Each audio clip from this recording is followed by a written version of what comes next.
आपके साथ भी ऐसा हुआ होगा, आपने कोई शेयर लिया, उसकी कीमत तुरंत गिर जाती होगी, या कोई ऑफर देख के कुछ चीज़ लेते होंगे, फिर बाद में ऐसा लगता होगा जैसे धोखा हो गया।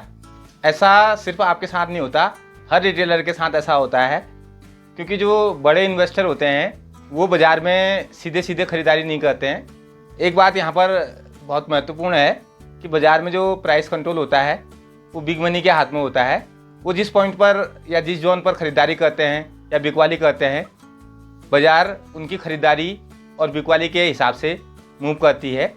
तो लेकिन वो लोग क्या करते हैं, वो सीधे सीधे ख़रीदारी ना करके एक ट्रैप बनाते हैं, उस ट्रैप में रिटेल इन्वेस्टर को फंसाते हैं। और ऐसा हमारी रियल ज़िंदगी में भी होता है। आज मैं कुछ रियल लाइफ के उदाहरणों के माध्यम से आपको बड़े इन्वेस्टर के ट्रैप के बारे में बताने वाला हूँ। वीडियो बहुत काम की होने वाली है। आपसे निवेदन है वीडियो को अंत तक देखें, और वीडियो की कोई बात कहीं पर भी आपको अच्छी लगे तो एक लाइक ज़रूर करें।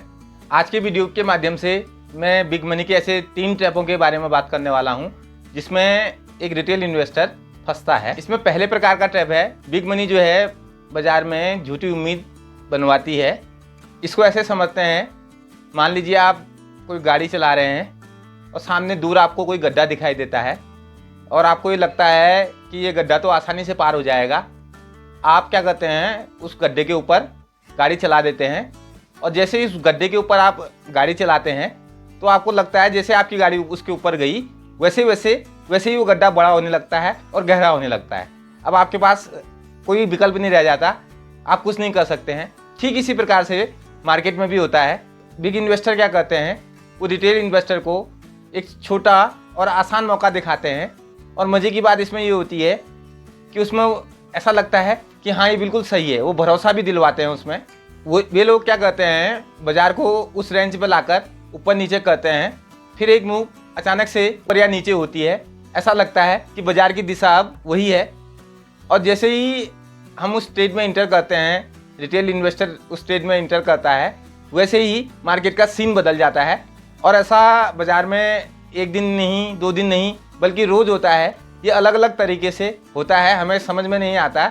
जिसे ये चीज़ समझ में नहीं आता, जो इस चीज़ से अपडेट नहीं रहता, वो लॉस करता है। इसलिए मैं अपनी वीडियो के माध्यम से बार बार कहता हूँ कि आपको बाज़ार में रोज़ अपडेट होना पड़ेगा, रोज़ सीखना पड़ेगा, तभी जाके आप यहाँ पर पैसा बना पाएंगे, नहीं तो बहुत मुश्किल हो जाता है। दोस्तों, ये ऐसी जगह है यहाँ पर आपको पता ही नहीं लगेगा कि आपका पैसा कब, कहाँ और कैसे कौन छीन ले गया।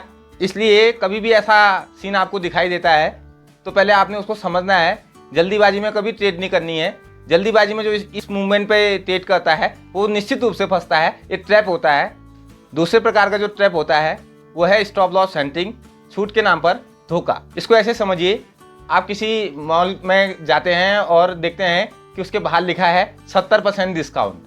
आप देखते हैं वाह 70% डिस्काउंट, ये तो बहुत अच्छा मौका है। तो आप मॉल के अंदर चले जाते हैं और खूब सारी खरीदारी करते हैं, और जब बिलिंग काउंटर पर जाते हैं तो आपको वहाँ पर पता चलता है ये तो कुछ ही आइटम पर छूट थी। तो आपके पास अब 2 विकल्प रह जाते हैं, या तो आप पूरे दाम पर सामान खरीदें जो आपने चूज किया है, या फिर आप बिना खरीदे बाहर आ जाए। ठीक इसी प्रकार से शेयर बाज़ार में भी होता है। बड़े इन्वेस्टर या बिग मनी जो होती है वो शेयर की कीमत को गिराकर नीचे लाती है और रिटेल इन्वेस्टर को खरीदने का लालच देती है।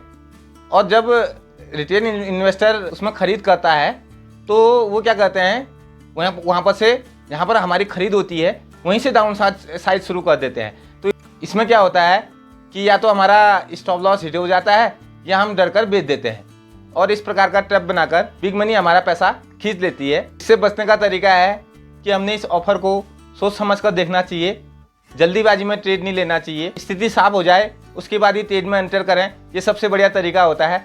देखिए दोस्तों, बाज़ार में रोज़ मौके होते हैं, बाज़ार के मौके को पहचानने की ज़रूरत होती है। जल्दीबाजी से कोई बहुत ज़्यादा फ़ायदा नहीं होता है। शेयर बाज़ार में कई लोग गलतफहमी में होते हैं कि शेयर बाज़ार में पैसा बनता है। दोस्तों, आज मैं आपको बता रहा हूँ, पैसा बनता कुछ नहीं है, पैसा ट्रांसफ़र होता है। पैसा ट्रांसफ़र का मतलब कि एक का पैसा दूसरे पर जाता है, दूसरे का पैसा तीसरे पर जाता है, वही पैसा घूमता है। इसको ऐसे समझिए, अगर मेरे को प्रॉफिट हो रहा है तो मुझे अगर प्रॉफिट हो रहा है तो किसी न किसी को लॉस हुआ होगा, अगर मुझे नुकसान हो रहा है तो किसी न किसी को फ़ायदा होगा। यही नियम है, बाज़ार में पैसा कुछ नहीं बनता है, इस गलतफहमी में आप मत रहिए। तीसरे प्रकार का जो ट्रैप होता है वो होता है फेक न्यूज़ का ट्रैप। इसमें गलत खबरों को फैलाकर जाल बिछाया जाता है। इसको ऐसे समझिए, आपके व्हाट्सएप पे एक मैसेज आता है और इसमें लिखा रहता है कि फला कंपनी का मोबाइल जिसकी वास्तविक कीमत 50,000 रुपये में है वो अभी 20,000 में मिल रहा है और आप इसे 5,000 रुपये देकर अभी वेबसाइट में जाकर बुक कर सकते हैं। आप लालच में आ जाते हैं और 5,000 रुपये देकर वेबसाइट में जाकर उसको बुक कर लेते हैं और दूसरे दिन आपको पता लगता है कि वो वेबसाइट ही क्रैश हो गई, वो न्यूज़ ही फेक थी, तो आपका पैसा तो चले गया। तो ठीक इसी प्रकार बाज़ार में भी होता है। बाज़ार में फेक न्यूज़ फैलाई जाती है ताकि निवेशक लालच में आकर कंफ्यूज होकर गलत फैसले लें और उसका फ़ायदा उठाया जाए। इसलिए बाज़ार में कोई भी खबर आती है तो उस पर तुरंत भरोसा नहीं करना चाहिए। जब तक स्थिति 3-4 जगह से साफ नहीं हो जाती तब तक अपने ट्रेड का डिसीजन नहीं बनाना चाहिए। इन 2-3 उदाहरणों से आपको समझ में आ गया होगा कि बड़े इन्वेस्टर बाज़ार में कैसे ट्रैप बनाते हैं और कैसे छोटे इन्वेस्टर को फंसाते हैं। वीडियो अच्छी लगे तो एक लाइक करना, सब्सक्राइब ज़रूर करना। और एक बात यहाँ पर स्पष्ट कर दूँ, यह वीडियो एजुकेशन पर्पज़ और बाज़ार की साइकोलॉजी को समझने के लिए बनाई गई है।